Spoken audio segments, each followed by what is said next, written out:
There are literally hundreds of electric scooters you can buy for under 500 pounds.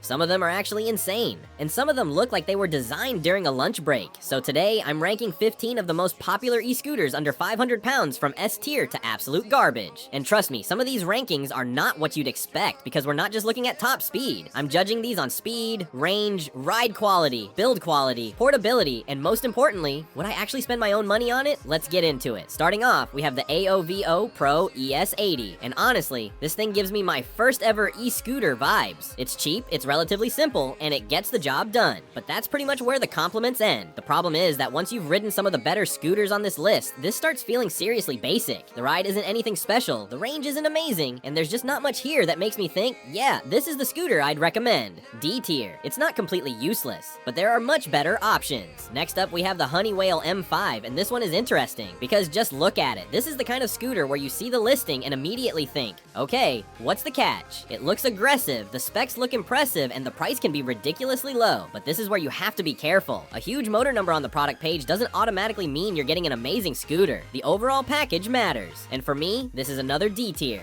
Cool looking? Absolutely. Would I trust it over some of the established brands here? Not really. Moving on, we've got the Wheel S9 Max. The Wheel S9 Max is basically what happens when a company says, okay, let's make a budget scooter, but actually give it some decent features. It's got a more convincing overall package than the previous two. The design is decent, it's practical, and for someone who just needs a scooter for getting around, it makes sense, but it's not exactly blowing me away. There's nothing here that makes me think this is the best under 500 pounds, so I'm putting it in C tier. Not bad, just not special. Next, we have the Xiaomi Electric Scooter 4 Lite 2nd Gen, and Xiaomi is one of those brands where you already know what you're getting. It's simple, it's clean, it doesn't look like it was designed by a gaming PC manufacturer, and that's actually a good thing. The 4 Lite 2nd Gen is aimed at people who want something straightforward for commuting, but there is a problem. Once you start comparing it against some of the more powerful scooters on this list, it starts looking pretty tame, so I'm putting it in C tier. Great for the right person, just not the one I'd pick for maximum performance.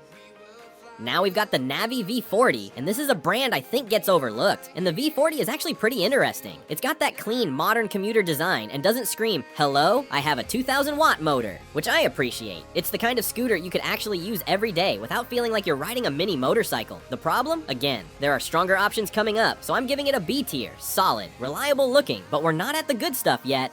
Next up is the Segway Ninebot E2 Pro from one of the biggest names in the game. Segway. The E2 Pro is basically the definition of a sensible commuter scooter. It's easy to ride, relatively compact, and has a much more polished feel than a lot of random budget scooters. And that's something people forget. You're not just buying a motor, you're buying the entire experience. The app, controls, braking, build, reliability, and Segway is very good at that. I'm giving this a B tier, not the fastest, but definitely one I'd recommend to the right person.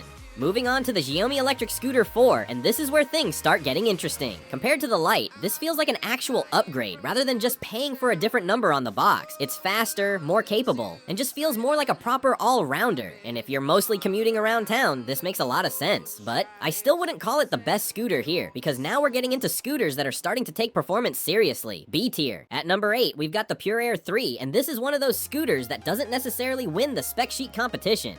But that's not really the point. This is a commuter scooter. It's practical, it's relatively simple, and the overall package makes a lot of sense for someone who actually wants to use their scooter regularly. But for this video, I'm judging everything, and when you put it next to some of the more powerful scooters, it starts losing ground, so I'm putting it in B tier. Good scooter, just not the final boss. Now we have the Segway Ninebot F2, and this is where Segway starts cooking. This thing just feels more serious. You've got better performance, better overall equipment, and a more capable platform. And honestly, this is the kind of scooter I'd much rather have than something that technically has a bigger motor but feels cheap, because specs don't tell the whole story. A scooter can say 40-mile range on the box, but if you ride it and the thing feels like a shopping trolley with a motor attached, who cares? The F2 gets a solid A tier. At number 6, we've got the NIU KQi2 Pro. This is another brand I really like for the budget market. The KQi2 Pro isn't trying to be some ridiculous 40 miles per hour machine. It's trying to be a genuinely good scooter, and it succeeds. The design is clean, the ride quality is good, and the overall build feels much more premium than you'd expect from the price. This is one of those scooters where you don't look at it and immediately think, I bought this because it was cheap. You actually feel like you bought a proper product, a tier, and we're not even at the top 5. Next up is the NIU KQi3 Pro. This is basically the KQi2 after drinking 3 energy drinks. It's more powerful, more capable, and just feels like a serious upgrade. And this is where I'd start asking myself, do I actually need anything more than this? For a lot of people, Probably not. It's fast enough, comfortable enough, practical enough, and still feels like an actual everyday scooter. I'm putting it in A tier. But there's a problem. The next scooters are about to get ridiculous. Okay, now we've got the KuKirin G2. Now we've left commuter territory. The KuKirin G2 is the kind of scooter you buy when your main priority isn't, can I take this on the train? It's how fast does it go? This thing is much more performance focused, bigger presence, more aggressive design, more power, and suddenly the Xiaomi scooters look like they're on their way to school. The downside, it's heavier, less portable, and it's not the scooter I'd choose if I had to carry it up 3 flights of stairs every morning. But if you want performance, this is A tier, and it's getting very close to S. And then we have the KuKirin G2 Pro, which is basically the G2 after someone said, yeah, that's cool, but make it more. It's bigger, more capable, and feels much more like a performance scooter. And this is where the 500 pounds price point gets crazy, because you're starting to get scooters that don't feel like basic commuters anymore. The downside is obvious. It's big, it's heavy, and you're probably not throwing this thing into the boot of your car like it's a backpack. But if you don't care about portability, this thing is seriously tempting. S tier. At number 2, we've got the iScooter i9 Max, and this one is interesting. The i9 Max is basically the type of scooter that makes you look at the price and go, wait, how much? Because on paper, it gives you a lot for the money. Decent performance, decent range, big feature list, and a much more aggressive look than the basic commuter scooters. But here's the issue. When you're spending this much money on something you're gonna ride regularly, I care about more than the spec sheet. I care about how polished the entire product is.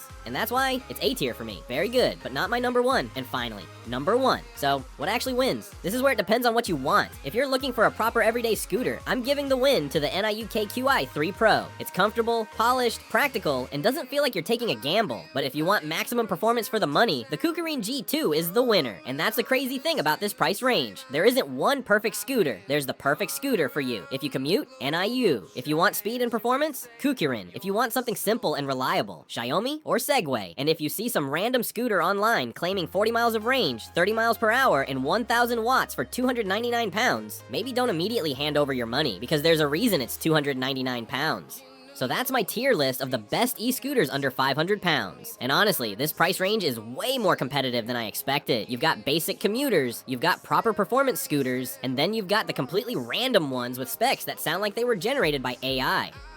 But if I had to spend my own money, NIU for everyday use, KuKirin for performance.